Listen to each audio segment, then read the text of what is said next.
I used to do seminars on how to become a champion. I would always ask people, why do you want to be a champion? Or what do you want to accomplish? Why are you training? And they will, if a guy would get up and he would say, well, I want to train because I think that if I get muscular and, I feel like I'm getting the kind of definition, then I maybe can enter a bodybuilding competition. I said, sit down. I said, if you think this way, you're going to be a loser.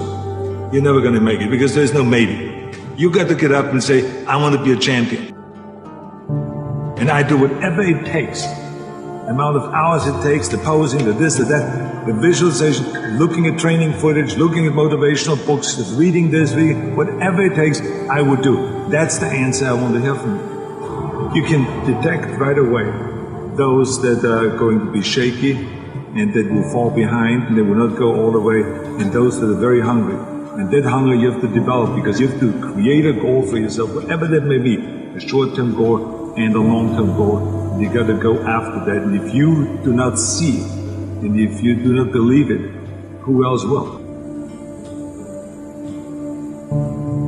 Experiencing pain in your muscles and aching, and just think go on and go on and go on, and this last 2 or 3 or 4 repetitions, that's what makes actually the muscle then grow, and that divides then one from a champion and one from not being a champion. If you can go through this pain barrier, you make it to be a champion. If you can't go through, forget it. And that's what most people lack, is on this having the guts to go in and just say, I go through and I don't care what happens. It aches, and if I fall down, I have no fear of fainting in a gym, because I know it could happen. I threw up many times while I was working out, but it doesn't matter, because it's all worth it.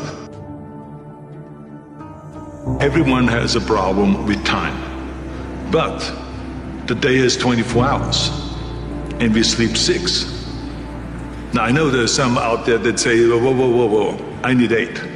Well, I say just sleep a little faster. Because the bottom line is we have 6 hours of sleep, 24 hours are available, so you have 18 hours now available to your work, your family, your hobbies, and also to learn something new or to do something new, which could easily be that you want to learn a new language, or that you want to read as a New Year's resolution, have to read a book every week, or you say, I'm going to go and reshape my body.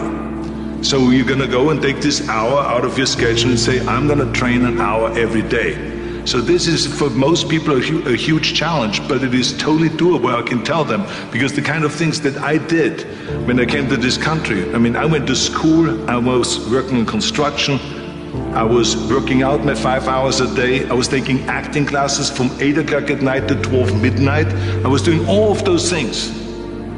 I wanted to make sure that out of the 24 hours of the day, that I don't waste one single hour. Those hours were too precious. And so there I just want to tell people, don't give me this thing, I have a difficult time with the time and I don't have time for this and I don't have that. You have time. You make the time.